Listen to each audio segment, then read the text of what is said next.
Hey guys, welcome back to Ginger's Place. Please like and subscribe and keep watching. Good morning, and today we're going to make a recipe that combines two recipes, Shuba and a potato salad called Olivier. And I know that pronunciation was far from perfect, but I wanted to make something special for my daughter-in-law who is from Ukraine. This is my version of a combination of those two dishes, and I think it makes it a little bit easier. If you like both of them, I think you'll like this. This morning, Good Friday morning after Thanksgiving, this morning I'm going to do a recipe that's for my daughter-in-law. It's a combination of two recipes, Shuba and a potato salad from her culture called Olivier. I know I don't pronounce it correctly. The closest I can come to is Olivier. So it's basically it's a potato salad from her culture. And I'm going to combine the two recipes. So in here, in this bowl I have the start of the potato salad, which is fully cooked potatoes and carrots. And also I have fully cooked gold beets in here. So again, fully cooked potatoes, fully cooked carrots, and fully cooked gold beets. To this, I'm going to add chopped hard-boiled egg, some mayonnaise, some ham, and I may do peas, I haven't decided, and some green onion. Some of my family members don't like big chunks of raw onion. They don't like the texture, so I'm going to use green onion for my onion. And I will also use some onion powder, garlic powder. Oh, and you can't forget dill. So here I have quite a bit of ground ham.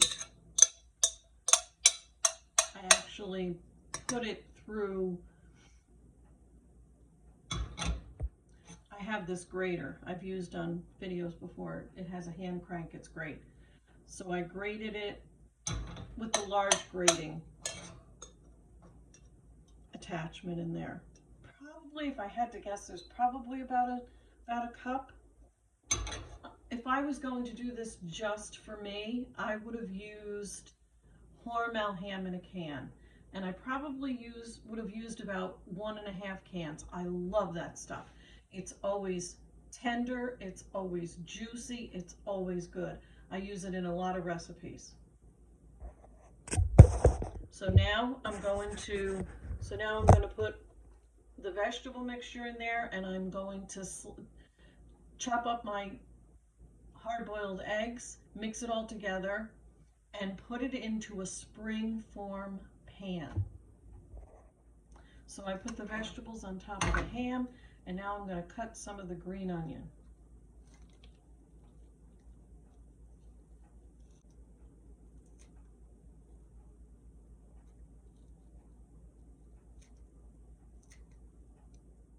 Now don't forget, to this earlier we added garlic powder, onion powder, and dried dill. And a good amount of dried dill, probably close to a tablespoon of dried dill, because this is going to make quite a bit. But let's do 2 teaspoons, and I think 2 teaspoons is probably enough, because dried dill is so much more pungent than fresh. But if I was going to use a fresh dill, I would probably use, probably enough to fit in the palm of my hand at least. Not sure how much that is though. Now I had my egg slicer broken. I loved it because it sliced, and it also made the eggs into wedges, and that was nice on top of recipes. But I have this is a very hefty egg slicer, and I will link that to the video if you want to purchase it. Oh, I think did you hear that? I think I got a piece of shell in there. So I caught it. So I put it in one way, and then I put it in the other way, and then it's chopped. And then you just put it in the recipe. So this isn't rocket science, so you've probably already thought about it, but if you didn't, I put it in the oblong way where you would get ovals out of it. And I use that on top of recipes, and I'll use it on top of this recipe. Then I put it in the other way, and it's chopped. And then it's pretty finely chopped. Look, see how fine it is? See how small the pieces are? And then I put it into my recipe. I mean, I might chop it a little bit once it's in there, but it's pretty chopped. And if you're making egg salad, then you just, chop it up with the fork a little bit, and your egg salad's ready for the mayo. Now, I put 3 eggs in there, and like I said, I just came up with this recipe, so it may change as I do it, once I taste it, but I won't be able to taste it till it's complete. So I have 3 chopped up eggs in there. My original thought was to do 4, but for now I'm doing 3. I'm going to add the mayonnaise now and the pickles. Recap, we have potatoes, carrots, gold beets, fully cooked, because some sites say you can't eat gold beets or you shouldn't eat gold beets raw.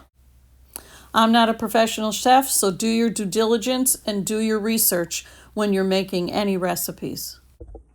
So here's my sweet pickles all chopped up, and I use my store brand. They have a wonderful sweet pickle that's mixed with a little bit of cauliflower and some very small round onions. And I think there's little red pepper pieces in there. It's just a good flavor. I'm only using the pickles out of it. I probably chopped up 5 pieces of pickle about yay big. Now, I don't measure the mayo, but what I will tell you I did, I just put a little bit, maybe like 2 tablespoons of the pickle juice. If you do that, you need less mayo. Now I used this spoon, and I took 2 heaping spoons of the mayo. I didn't measure it. Everything's covered with mayo. You do want everything covered because what I'm going to do to the outside of this to decorate it, we're going to put, you can put as much mayo as you want. It doesn't have to be a lot because we're going to just put a thin layer on the outside for the decoration. So it'll have a little bit more mayo. But you want it to hold together. Now it's going in the spring form mold, and I'm going to put it in the fridge again for a little bit before I take it apart and decorate it.